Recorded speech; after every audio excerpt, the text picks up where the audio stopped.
Hello guys, welcome to my YouTube channel Life Role. Myself Lalit Suraswa.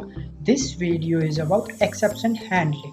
Okay, and we also consider the default error accept mechanism in Python and why we need exception handling. Okay, and the required statements in exception handling that are try statement, accept statement, finally statement. Okay, so let's start.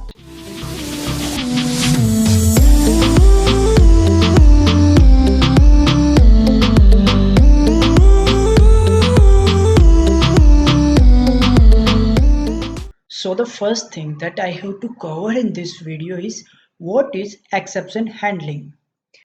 Exception handling is used to handle error condition in a program systematically by taking some necessary action. Okay जैसे आपने कोई programme बनाया है, ठीक है, उसमें exceptions आ रही है, उसमें एरर्स आ रही है, तो आपको क्या करना पड़ेगा, कुछ रिक्वायर्ड लाइन ऑफ कोड लिखना पड़ेगा, कुछ नेसेसरी एक्शन परफॉर्म करना पड़ेगा, ठीक है, जिससे आप उस एरर को रिजोल्व कर सको, सॉल्व कर सको। ओके, जैसे हमने अपने प्रीवियस वीडियो में देखा था, जैसे कोई एरर आती है ना हमारे प्रोग्राम में, ठीक है, तो वो एरर क्या करती है, हमारे प्रोग्राम को इमीडिएटली टर्मिनेट कर देती है, स्टॉप कर देती है, ठीक है, उसको रिजोल्व करने के लिए हमें एक्सेप्शन हैंडलिंग यूज में लेना पड़ेगा, ठीक है। And the second thing is what is the default error except mechanism in Python. जैसे देखो मैंने यहाँ पे कुछ कोड लिखा प्रिंट, ओके, इसमें हमें पता है इसमें जीरो डिवीजन एरर आएगी। ओके, एंड रन करता हूँ तो आप यहाँ पे देख सकते हैं कि ये पाइथन का default error except mechanism run हुआ, क्योंकि हमने तो कोई कोड लिखा ही नहीं, ठीक है।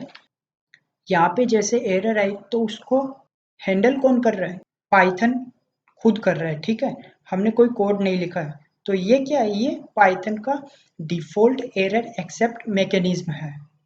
ओके, एंड जैसे सेकेंड एग्जांपल देखें अपन, डिफॉल्ट एरर एक्सेप्ट मैकेनिज्म का प्रिंट लाइफ रोल, एंड इसको सेव करता हूँ। हमें पता है कि ये सिंटेक्स एरर रेज करेगा। ओके, तो यहाँ पे क्या हुआ, इस स्टेटमेंट में कौन सी एरर रेज हुई, सिंटेक्स एरर, ठीक है। उस एरर को एक्सेप्ट कौन कर रहा है, पाइथन खुद हैंडल कर रहा है उस एरर को, ठीक है। तो ये क्या है, ये पाइथन का डिफॉल्ट एरर एक्सेप्ट मैकेनिज्म है। Okay, and the third thing is why we need exception handling. देखो आपको पता है जब भी कोई एक्सेप्शन आती है तो एक्सेप्शन क्या करती है, हमारे प्रोग्राम को इमीडिएटली एंड कर देती है, स्टॉप कर देती है। फॉर एग्जांपल जैसे मैं यहाँ पे कैलकुलेशन नेम का एक फंक्शन डिफाइन कर रहा हूँ, कैलकुलेशन, ठीक है। तो मैं फंक्शन में सबसे पहले एक वेरिएबल बना रहा हूँ एक्स, ठीक है। तो सबसे पहले मैं इनपुट लूंगा यूजर से, इनपुट फंक्शन जो वैल्यू रिसीव करेगा उसको मैं इंटीजर में टाइपकास्ट करके एक्स जो वेरिएबल है हमारा उसमें स्टोर कर दूंगा। ओके, ये स्टेटमेंट क्या करेगा, पहले यूजर से इनपुट लेगा, ठीक, इनपुट में जो भी वैल्यू रिसीव होगी, जो भी डेटा रिसीव होगा, उसको ये इंटीजर में टाइपकास्ट कर देगा और एक्स में स्टोर कर देगा। ओके, ऐसे ही सेम मैं दूसरा स्टेटमेंट लिखता हूँ, ठीक है, जो भी इनपुट आएगा उसको इंटीजर में टाइपकास्ट करना है, ठीक है, enter second number. Okay, and अब मैं क्या करता हूँ, मैं प्रिंटफ फंक्शन को कॉल करता हूँ और यहाँ पे लिखता हूँ मल्टीप्लिकेशन, मल्टीप्लिकेशन, ठीक है, and x into y. Okay, and जो सेकेंड मेरा स्टेटमेंट रहेगा वो क्या रहेगा, division, division. Okay, x divide y. Okay, and जो थर्ड जो स्टेटमेंट रहेगा वो रहेगा addition, x plus y, and last one is subtraction, ठीक है, एक्स माइनस वाई, ठीक है। तो मैंने अपना फंक्शन डिफाइन कर दिया। ओके, अब मैं क्या करता हूँ, इस फंक्शन को कॉल करता हूँ, ठीक है। तो मैंने इस फंक्शन को कॉल किया, ये जो मेरा आउटपुट स्क्रीन है कंसोल है इसको मैं क्लियर करता हूँ। ओके,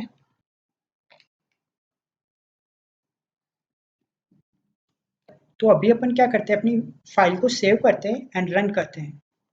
एंटर फर्स्ट नंबर, तो मैंने यहाँ पे 12 एंटर किया। एंटर सेकेंड नंबर, तो मैंने यहाँ पे 4 एंटर किया। तो आप देख सकते हैं हमारे चारों स्टेटमेंट एग्जीक्यूट हुए हैं, मल्टीप्लिकेशन, डिवीजन, एडिशन, सब्ट्रैक्शन, ठीक है। लेकिन अगर मैं इसको रन करूं, ठीक है, एक बार फिर से मैंने इसको रन किया। एंटर फर्स्ट नंबर में मैंने 12 एंटर किया, एंटर सेकेंड नंबर में मैंने 0 एंटर किया, ठीक है।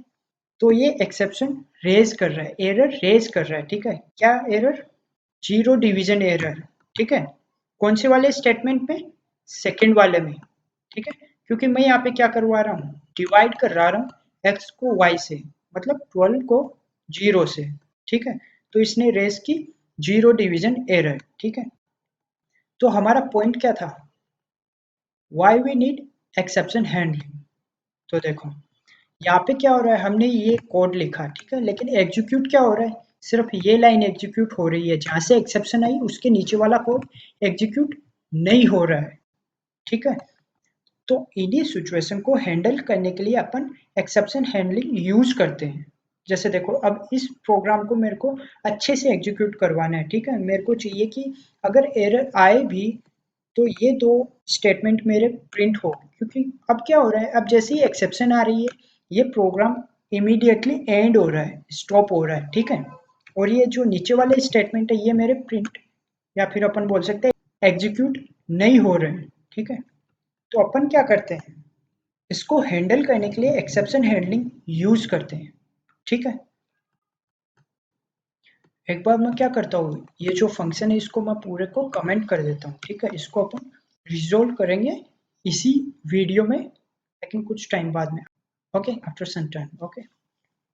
तो अगर एक्सेप्शन आ जाए तो अपन उसको हैंडल करने के लिए ट्राई एंड एक्सेप्ट स्टेटमेंट का यूज करते हैं, okay. To handle exceptions and to call code when an exception occurs, you can use a try except statement. Okay? Exception को हैंडल करने के लिए ट्राई एंड एक्सेप्ट ब्लॉक अपन use करते हैं, ट्राई एंड एक्सेप्ट स्टेटमेंट अपन use करते हैं, okay. The try block contain code that might throw an exception. Try block क्या कंटेन करेगा, वो कोड जिसमें एक्सेप्शन रेज हो सकती है, okay. If that exception occurs, that code in the try block stop being executed. जो आपने code लिखा है ट्राई ब्लॉक के अंदर, अगर वहां पे कोई एक्सेप्शन रेज होती है तो जो आपका कोड एग्जीक्यूट हो रहा है ना ट्राई ब्लॉक के अंदर, वो इमीडिएटली स्टॉप हो जाएगा, okay. And the code in the except block is run. मतलब ट्राई ब्लॉक में अगर कोई एरर आई है तो ट्राई ब्लॉक वाला कोड तो वहीं का वहीं स्टॉप हो जाएगा, लेकिन जो हमने एक्सेप्ट ब्लॉक लिखा है ना वो वाला कोड हमारा एग्जीक्यूट होगा, okay. If no error occurs the code in the except block doesn't run. हमने ट्राई ब्लॉक में जो कोड लिखा है उसमें अगर कोई एरर आई नहीं है तो एक्सेप्ट ब्लॉक रन नहीं होगा, एग्जीक्यूट नहीं होगा, okay. For example try and except statement, ठीक है। तो सबसे पहले अपन लिखते हैं try statement, okay. Try statement में कौन से कोड आते हैं जिसमें एरर रेज हो सकती है, एरर आ सकती है, ठीक है। तो सबसे पहले मैंने एक वेरिएबल बनाया x, उसमें मैं असाइन कर रहा हूँ 10, ठीक है। और उसके बाद में वेरिएबल बनाया y, उसमें मैं असाइन कर रहा हूँ 0, ओके।